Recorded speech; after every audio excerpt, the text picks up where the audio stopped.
Hey y'all, welcome back to my channel. My name is Lex and I would absolutely love it if you love the content, if you like the videos, if you would like, share, comment, and subscribe. It helps the videos to get out there. It, pushes them out to more people and it inspires me to keep creating and lets me know that you like these videos. Today, we are going to get into day 36 on the Big Brother live feeds in the Big Brother house, girl.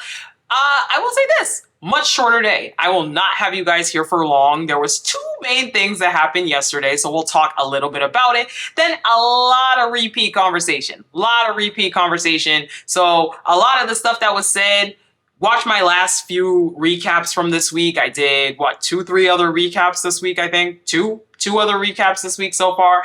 Go watch those because you'll get the gist of what basically was said today. But the two bigger things that happened today, first off, Joseph, right? We have Joseph, and there are people that are starting to kind of get on to Joseph.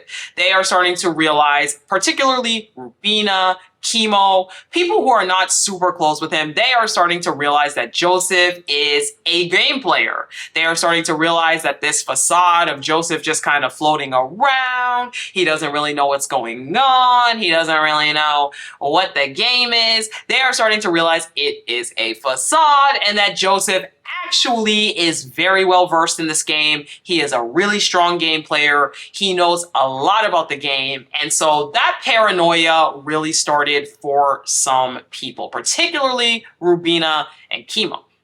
The second big plot line that happened in the house yesterday was that Tor and Kimo, they have started to get to a point where they are debating whether or not to flip and keep Brooklyn in the house. Particularly Tor, she really debated because she said, look, I really want Chelsea and Cam in the game, but I also kind of want to keep Brooklyn. And I kind of want Brooklyn and Chelsea in the game because they're numbers for me. So there was a lot of deliberation, a lot of talk about, is it the right idea to just vote out Brooklyn? Is it the right idea to maybe vote out Cam? What should we do? So that's kind of where we had the house yesterday. Let's get into it. So we start off here our day with a conversation between MJ and Tucker. So they have a very similar conversation to the conversation they had yesterday. Hence the reason I said, go watch yesterday's video, okay?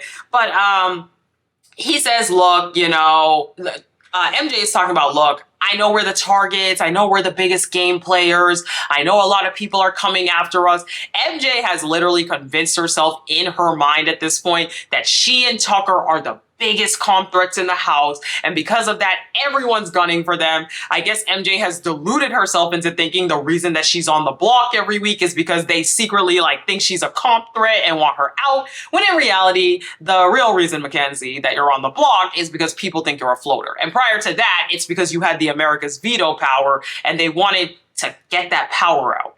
Anyway, she does also in this conversation try to throw Rubina under the bus to Tucker. She's saying a lot of different things about Rubina's gameplay, Rubina being fake, Rubina this, and it's so weird because it's obviously Tucker and Rubina are linked, girl. And it is very clear that Tucker does not fully trust McKenzie because in a conversation later, or it might have been this conversation, but in a conversation, McKenzie says, what about Joseph? Are you close with Joseph? How do you feel about him? And Tucker is I'm not sure. I don't really know about it. However, when he was talking with Tor and Kimo the other day, he straight up said, I trust Joseph too.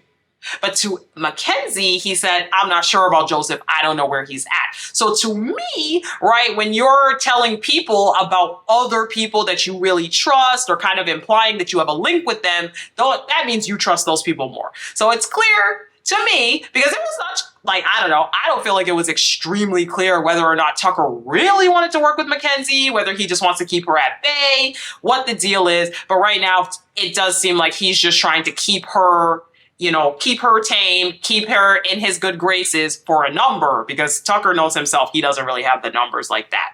So, Tor and Chelsea have a chat. On anybody's bad side because I'm so alone. Do you get what I'm saying? I just have to be yeah. She totally agree. Level, yeah, that makes sense. I just have to play our faith into their narrative and just sit here because.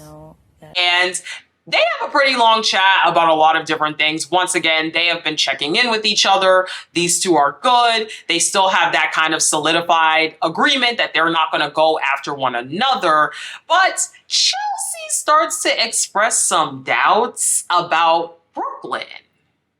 In this conversation, Chelsea basically says, and she alludes, like, it's very clear that she says, I'd rather keep Cam.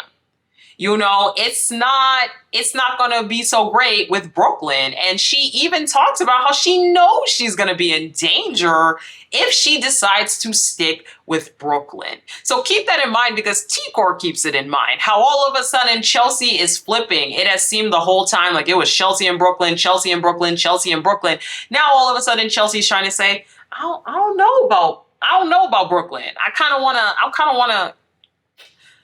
Anyway, Brooklyn and Chelsea do have a conversation, and Brooklyn talks about how Rubina confronted and asked, like, hey, if we had a final two, why didn't you vote for me? If that's what you're going to tell people, make it make sense. Brooklyn is clearly over it. She says, I'm over this. Like, you know, I didn't vote for her because I had the collective and it was a big group and it would look super weird if I didn't vote for, you know, her to go out. How weird would that have looked to the group? And it's like, Brooklyn is still taking zero shreds of accountability. She is still kind of just acting like she's the victim. She was bamboozled by the group. She didn't even know what the group was. And I'm like, girl, no one's buying what you're selling.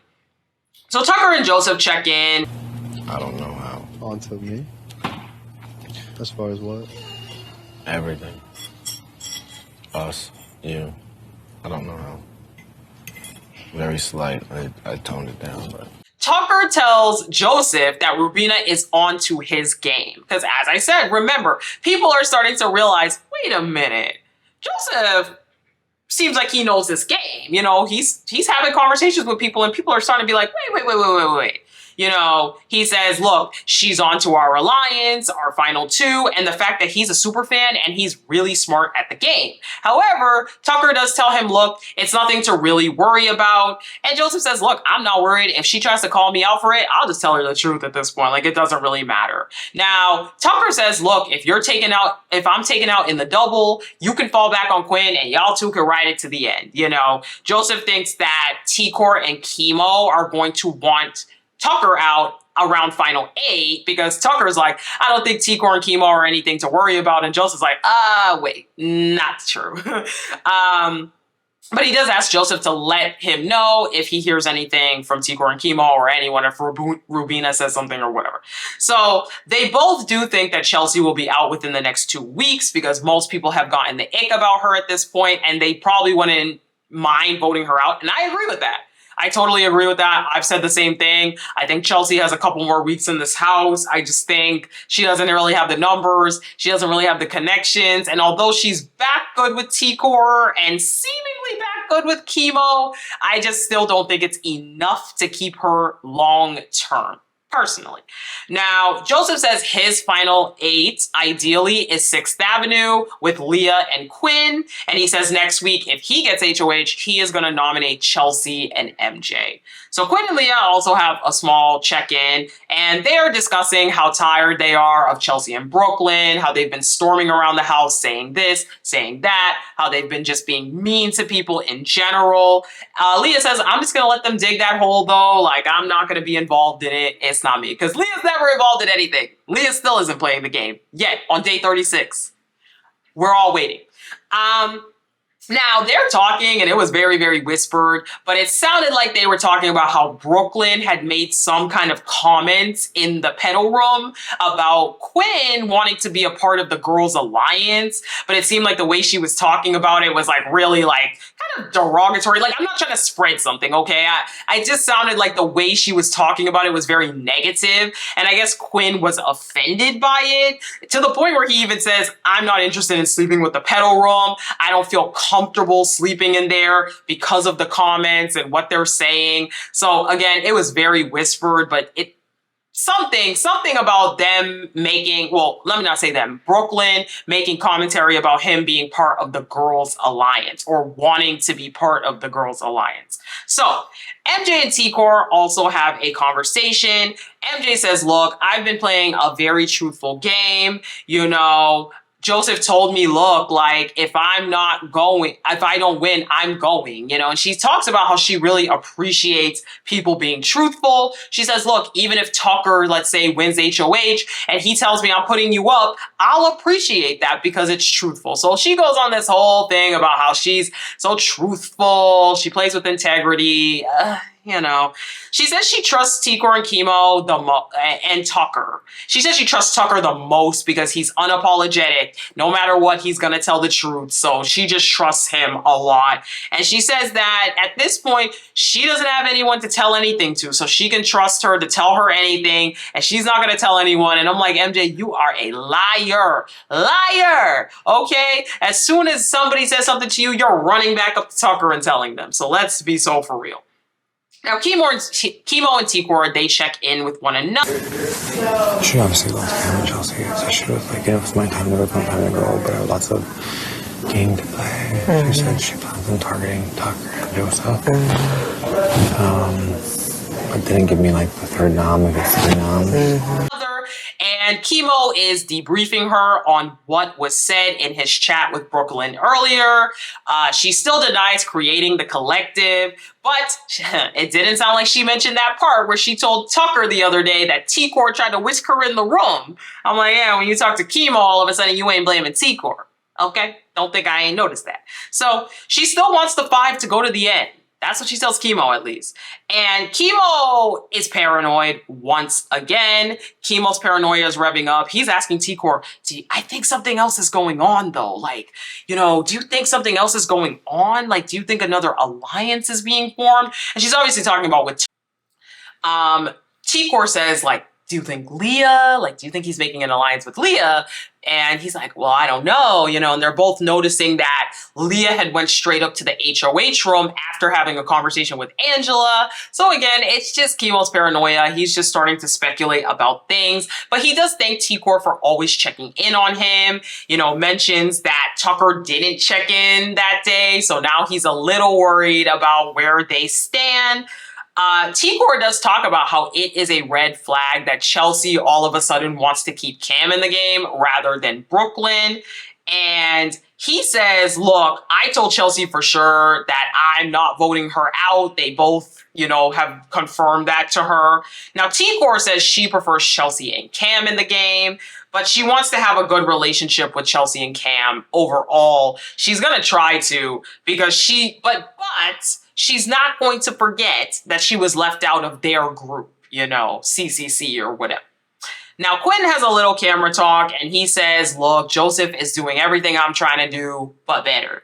Okay. And he still feels betrayed by the flip. He really, really feels like he should have not divulged the Pentagon to them so soon. Maybe kept that information to himself because, yeah, he just still doesn't feel like he fully trusts them and he does feel hurt. So that's it. Those are like the big conversations. Couple of things of note. Chelsea promises Rubina that she will not put her up as a nomination or a renom next week if she gets HOH. T-Core wants to talk with Cam to see where he stands game-wise. Doesn't look like this conversation happened yesterday, but at some point, maybe she will do that. MJ, there was a little bit of like, not drama, but like a little bit of saltiness because yesterday they made mocktails and the mocktails were made out of watermelon and MJ doesn't like watermelon. So while everyone else was having a mocktail, MJ was sitting there with her face like mad. She was not feeling too happy. I thought that was a little funny. Now, MJ, Rubina, and T-Core, they have a conversation.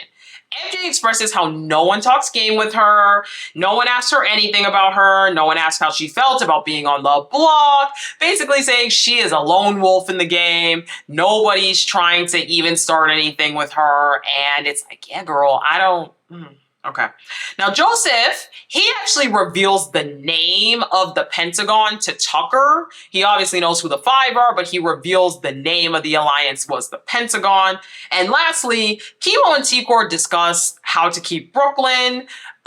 They say that they believe that Chelsea is naturally going to drift away from Brooklyn because she's not going to want to be associated with her after all of this. And I don't think that read is correct.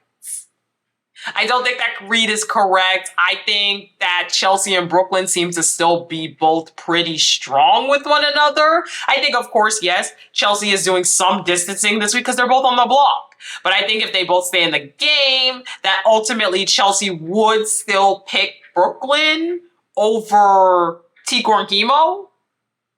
I think, personally, but I might be wrong there. But that's it, y'all. That is our recap for today. Short and sweet. So if you made it to this point of the video, that means you like the videos. So please help me to drum up engagement on these videos by liking, sharing, commenting, and subscribing. Share the videos with people in your life that like Big Brother. Share the videos in your life with anybody, okay? And make sure you have hit that subscribe button. The bell is on so you know when I drop these recaps. And make sure you're still subscribed because YouTube is doing that funny stuff again.